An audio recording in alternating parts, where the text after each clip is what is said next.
Isang mapagpalang araw po sa ating lahat. Narito po ang aking daily devotion sa Book of Genesis, chapter 40. Ang verse pong napunta sa akin is verse 1 to 4. Ipinaliwanag ni Jose ang dalawang panaginip. So, basahin po natin. Pagkatapos ng mga nangyaring ito, nagkasala sa paraon ang pinuno ng mga taga-silbi niya ng alak at pinuno ng mga panadero. Lubhang nagalit ang hari sa dalawang niyang opisyal na ito. Kaya ipinabilanggo niya ang mga ito sa bahay ng kapitan ng mga guwardiya sa palasyo kung saan naroon din si Jose nakabilanggo. Si Jose ang katiwala ng kapitan ng guwardiya niya, nag-aalaga sa kanila. Nagkasama sila ng matagal sa bilangguan. Magandang hapon sa ating lahat. Ang aking babasahin ay mula sa libro ni Genesis chapter 40 verses 5 to 6. Isang gabi, ang tagapangasiwa ng mga inumin at ang punong panadero ay parehong nanaginip. Kinaumagahan, nang dimalaw si Jose, napuna niyang nababalisa ang dalawa. Ang mabuting salita ng Diyos. Amen. Genesis chapter 40, verses 7 to 9. So he asked Pharaoh's officer who were with him in the custody of his lord's house, saying, "Why do you look so sad today?" And they said to him, "We each have had a dream, and there is no interpreter of it." So Joseph said to them, "Do not interpretations belong to God? Tell them to me, please." Then the chief butler told his dream to Joseph, and said to him, "Behold, in my dream a vine was before me." Mapagpalang gabi po sa ating lahat. Genesis chapter 40, verse 10 to 12. Napaginipan kong sa harapan ko'y may puno ng ubas na may 3 sanga. Pagsibol ng dahon nito, namulaklak na rin at kaagad na hinog ang mga bunga. Hawak ko noon ang kopa ng paharon, kaya't pinasok ko ang ubas at ibinigay sa paraon. Ito ang kahulugan ng panaginip mo, sabi ni Jose. Ang 3 sanga ay 3 araw. Amen. Ang babasahin ko po ngayon ay ang Genesis chapter 40, verse 13 to 15. Sa loob ng 3 araw, ipapatawag ka ng paraon at patatawarin. Ibabalik ka sa dati mong tungkulin. Kaya kapag naroon ka na, huwag mo naman akong kakalimutan. Banggitin mo naman ako sa paraon at tulungan mo akong makalaya sa bilangguang ito.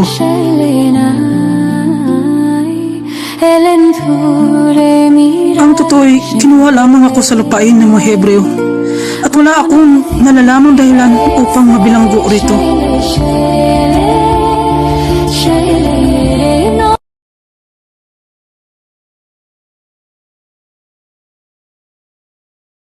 Continue na natin sa Genesis chapter 40 to verse 16 to 17. Ang sabi din mo, ayan. When the child baker saw that Joseph had given a favorable interpretation, he said to Joseph, "I too had a dream. On my head were 3 baskets of bread. 17 in the top basket were all kinds of baked good for paruwa, but the birds were eating them out of the basket on my head." Amen. Genesis chapter 40 verse 18 to 19.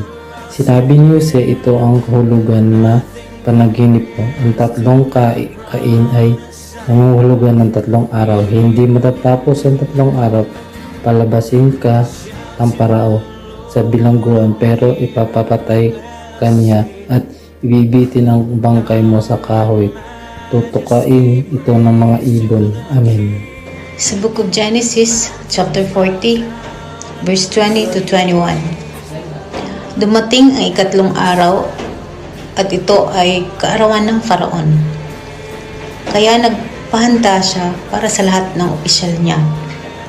Ipinalabas niya sa bilangguan ang pinuno ng mga taga-silbi niya ng alak at ang pinuno ng mga panadero niya. At pinaharap sa kanya ang mga opisyal. Ibinalik niya ang pinuno ng mga taga-silbi ng alak sa kanyang trabaho. Ang mabuting salita ng Diyos. Amen. Genesis chapter 40 verse 22 to 23. Ngunit ipinabitay ang punong panadero. Natupad nga ang sinabi ni Jose sa dalawa. Ngunit siya ay nakalimutan ng tagapangasiwa ng mga inumin. Amen. Ayan, makikita natin dito sa Genesis chapter 40 ang paliwanag ni Jose sa mga panaginip. Si Jose ay bilanggo at may mga kasama siya. Tinulungan niya ang dalawa niyang kasama at ipinaliwanag sa kanila ang ibig sabihin ng kanilang mga panaginip. At ang sinabi ni Jose sa kanila ay, kaya kapag naroon ka na, huwag mo naman akong kakalimutan. Pagditin mo naman ako sa paraon at tulungan mo ako makalaya sa bilangguang ito. Ayan, humingi siya ng tulong. Pero ang nangyari ay nakalimutan siya. Ayan, makakarelate tayo dito. Dahil kahit gaano karami or kung may naitulong man tayo sa isang tao, di ba? Minsan nakakalimutan pa rin nila or nakakalimutan pa rin nila tayo. Ganun din tayo, nakakalimot tayo sa mga tumutulong sa atin. Pero tandaan natin, makalimutan man tayo ng mga taong tinulungan natin o makalimutan man natin yung mga taong tumulong sa atin, lagi nating tatandaan na hindi tayo kakalimutan ng Diyos. Lahat ng mga ginagawa natin o yung mga ginagawa nila sa atin, lahat yan ay nakikita ng Diyos at may reward yan kay Lord. Kaya dapat lagi nating pipiliin ang tama. Amen. Amen.